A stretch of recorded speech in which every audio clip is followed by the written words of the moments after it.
Hello everyone, welcome to Future IITian. तो बच्चों, ये एक मोटिवेशनल सेशन है। जैसे कई बच्चों की रिक्वेस्ट आ रही थी कि मैं देख रहा था कि मुझे मेल करके बार बार पूछ रहे हैं कि सर ये बताइए, आपने जो 661 रैंक जेई मेन जिसको AIEEE उस टाइम होता था वो कैसे लाया, उसके पीछे आपकी स्ट्रेटजी क्या थी। तो बच्चों देखो, हम जब तैयारी करते थे, मैं अपनी बात बता रहा हूँ 2005-6 में, तो उस समय हमने जेई को टारगेट, जेई मेन को किया ही नहीं था। केवल IIT जेई मतलब ऐसे मन में था कि IIT ही सब कुछ है। जबकि फैक्ट ये है कि आज की डेट में बहुत सारी IITs हैं और IIITs बेटर हैं IITs के कंपैरिजन में, जैसे कि आपको पता है।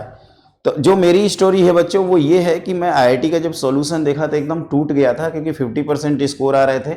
और 50% स्कोर एक कहते हैं कि अब भले आज की डेट में एक सम्मानजनक स्कोर हो, लेकिन मुझे लगता था कि सबसे महाघटिया स्कोर है। तो फिर वो धीरे धीरे क्या हुआ कि फिर तो हुआ कि भाई मरता क्या नहीं करता, लास्ट अटेम्प्ट था, 2 साल ड्रॉप पर। अब क्या करें, क्योंकि हमारे टाइम में ही रेस्ट्रिक्शन लगी थी कि आप 12th के बाद एक बार ही और जेई दे सकते हैं। ओके, तो अब हमारे पास केवल चॉइसेस थे। जो हमारा 9 अप्रैल को जेई का पेपर, उसके बाद 23 अप्रैल को आपका था पेपर UPTU का, और हमने जेई मेन का फॉर्म भरा था जो कि था 30 अप्रैल को। तो बच्चों उसके बाद क्या हुआ कि मैं दिशा पब्लिकेशन की एक बुक आती थी मॉक टेस्ट करके, उसको मैं ख़रीदा। ये मैंने ख़रीदा शायद 12 या 13 अप्रैल के करीब, है ना। पहले तो खूब रोए गाए, फिर सोचे कि भाई अब कुछ नहीं हो सकता, चलो जेई मेन NIT में ही इंजीनियर बन जाते हैं, कुछ लाइफ में ढंग का कर लेंगे। उसके बाद बच्चों जो मैंने क्या किया, जो 15-20 दिन का जो कमिटमेंट था ना, वो मेरा बाद में रैंक लाया, मतलब रंग लाया, और उसी की बदौलत मैं रैंक पाया। उसमें मैं करता क्या था बच्चों की, एक इत्मीनान से कि सारे डिस्ट्रैक्शन छोड़ दिए थे। कोई भी मन में आता था, डिस्ट्रैक्शंस मतलब ये नहीं होता कि इधर उधर की बातें सोचते हैं। कभी कभी आपको डर भी बहुत सताता है कि यार यार नहीं परफॉर्म कर पाए तो घर वाले क्या करेंगे, तो ये भी एक प्रकार से डिस्ट्रैक्शन ही है ना। लेकिन इसको इंस्पिरेशन में बदलना चाहिए। अरे काहे नहीं, काहे घर वाले नहीं कहेंगे, भाई हम तो करके दिखाएंगे। तो बच्चों मैं क्या करता था, सुबह वहीं लगभग 4:30 बजे के आसपास जग जाता था।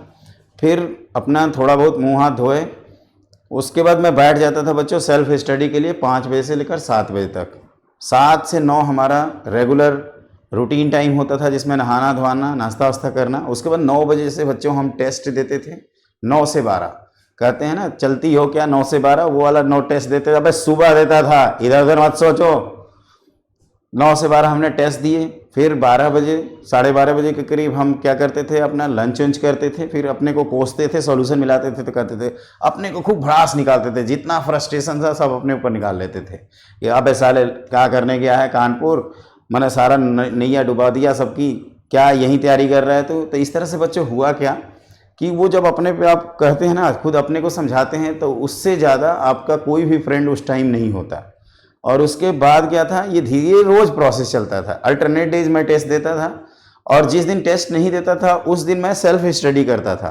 तो एक दिन गैप लगा के टेस्ट, लेकिन टेस्ट क्या देंगे हर संडे, उसके अगले संडे को FIITJEE का all India open test series था जो मैंने देने गया था। उस समय हम लोगों का ओपन टेस्ट सीरीज, जो बच्चे कानपुर के हैं, BNSD शिक्षा निकेतन, उसमें पढ़ता था हम लोगों का सेंटर। उसके बाद 13 अप्रैल मतलब 16 अप्रैल को मैंने पेपर दिया। फिर 23 अप्रैल को हमारा UPTU का था, तो उसमें भगवान की दया से मैंने 5वीं रैंक लाई बच्चों, क्योंकि वो 15-20 दिन ना, ये कहते हैं ना, इतना मोमेंटम बन गया था। इसीलिए मैं बोलता हूँ ना आपसे कि विनर्स जो होते हैं बच्चों, वो लास्ट में डिसाइड होते हैं, है ना। हमने 2 साल क्या किया वो मैटर नहीं करता, लेकिन लास्ट में हम क्या कर रहे हैं और एग्जाम में क्या कर रहे हैं ना, that is the matter. FIITJEE ने भी ऐसे ही कुछ प्रोजेक्ट किया था कि 1000 के अंदर आपकी रैंक आएगी, तो उससे थोड़ा सा कॉन्फिडेंस बढ़ा। अब पता ना FIITJEE का सिस्टम क्या है, लेकिन उस समय तो गोल्डन मतलब टेस्ट सीरीज होती थी FIITJEE की 2005 और 6 में। मतलब FIITJEE ने कह दिया मतलब कह दिया, इस तरह का होता था। कह दिया ना मतलब कह दिया वाला डायलॉग चलता था। उसके बाद बच्चों ये टेक्निक चलती रही। फिर जब मैं जेई मेन का एग्जाम जो AIEEE का होता था, एक तो पढ़ा था वो कैंट में, है ना। कहाँ था वो कैंट यार, उधर सेंटर था। जो बच्चे हीर पैलेस के आसपास, वो कंटोनमेंट एरिया है कानपुर की, और वहाँ कुछ भी नहीं, पैदल जाओ। जा रहे थे तो एक अंकल परेड पे बोल रहे थे, परेड जगह का नाम है कानपुर में, कि अरे क्या जाओगे, इलाहाबाद वाले तो पेपर ही आउट कर रखे हैं। तो हमने कहा भाई अंकल टेंशन नहीं लेने का, जो रैंक 500 के अंदर आ रही थी ना, अब 1000 के अंदर आएगी। और कहते हैं ना बच्चों, कभी कभी सरस्वती जी भी बस जाती हैं आपके स्टेटमेंट पे, जीप पे। तो वही हुआ, फाइनली 661 रैंक। और उस समय स्टेट रैंक आती थी 64, मेरी स्टेट रैंक थी। हमारी ब्रांच में हमसे अच्छी रैंक वाले एक पवन था जिसकी 660 रैंक थी, और एक अमित यादव जिसकी 249 रैंक थी, है ना। ये तीनों हमारे ही बैचमेट थे। और भी बच्चे जो मेरे से ज़्यादा रैंक लाए होंगे, ऑब्वियसली हम 661 वाले थे तो 660 बच्चे थे जो इंडिया में मुझसे आगे थे, है ना। लेकिन 661 में भी हम जो चाहें वो मुझे मिल जाता। जैसे आज की डेट में किसी बच्चे की 661 रैंक आए तो उसका IIIT हैदराबाद में कंप्यूटर साइंस की एक सीट पक्की हो जाए, फिर NIT तिरुचिरापल्ली में। और ये सब IIIT हैदराबाद और NIT तिरुचिरापल्ली जो नए नए IIT स्कूल हैं ना, उनका CS से लाख गुना बेटर है, ध्यान रखना इनके। ओके, तो ये मैं चाहता हूं कि बच्चों आप भी इंस्पिरेशन रहिए। मेन एक फैक्ट को ध्यान रखिए कि अब नहीं तो कभी नहीं, अब की बार तो हम कर ही देंगे बेड़ा पार, है ना। चाहे कुछ भी हो जाए, जो भी हो, डिस्ट्रैक्शंस को सारे दूर रखो, हमारे साथ बने रहिए, हमारे चैनल को सब्सक्राइब करते रहिए। और इस तरह की हम आपको बहुत सारी चीज़ें बताएंगे जो उस प्रिपरेशन के दौरान हमने किया था। लेकिन ये वही है, एक शॉर्ट सेशन रखा है हमने, है ना। पता लगा हम कथा कहानी सुनते रहें। मेन है कि आप अभी के जो स्टूडेंट हैं, अब उससे पैटर्न आसानी हो गया है, क्योंकि अब तो आपको मल्टीपल अटेम्प्ट्स मिलते हैं। अगर आप अब बेहतर करना चाहते हैं और इस तरह की कुछ करिश्मा करना चाहते हैं अपने साथ अगस्त अटेम्प्ट में, 4th अटेम्प्ट में, तो आप बच्चों क्या करो, आज ही अभी के अभी 2019, 20 और 21 के सभी सेशन के पेपर डाउनलोड कर लो, एक जगह रखो और उनको 1 by 1 उसी को प्रैक्टिस करो।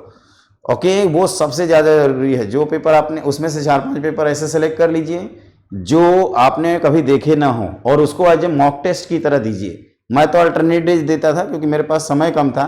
आप ये कर सकते हैं कि 2 दिन का गैप ले सकते हैं, जैसे आज दिए, फिर कल और परसों 2 दिन अपने को एनालाइज किया, इम्प्रूव किया, और फिर लास्ट में दीजिए। उसका बहुत ज़्यादा, हम कहते हैं ना, ट्रिमेंडस रिजल्ट आपको दिखेगा।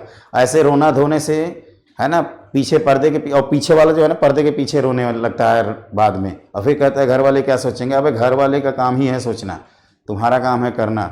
घर वालों से ज़्यादा तुम्हारे जीवन इंपॉर्टेंट है ना, क्योंकि आपका जीवन की चाबी आपके हाथ में है बच्चों। तो इसको करिए, कुछ भी बहानेबाजी मत करिए, बहानेबाजी रखिए ताक पे। जो भी होगा एग्जाम के बाद सोचेंगे, और उसके बाद उसको बस PYQs को करते रहिए, कॉन्सेप्ट को बोल बोल के रिवाइज करिए। उससे डिस्ट्रैक्शन दूर हो जाता है, मन में जो नेगेटिविटी आती है वो दूर हो जाती है, और बहुत अच्छा परफॉर्म करेंगे।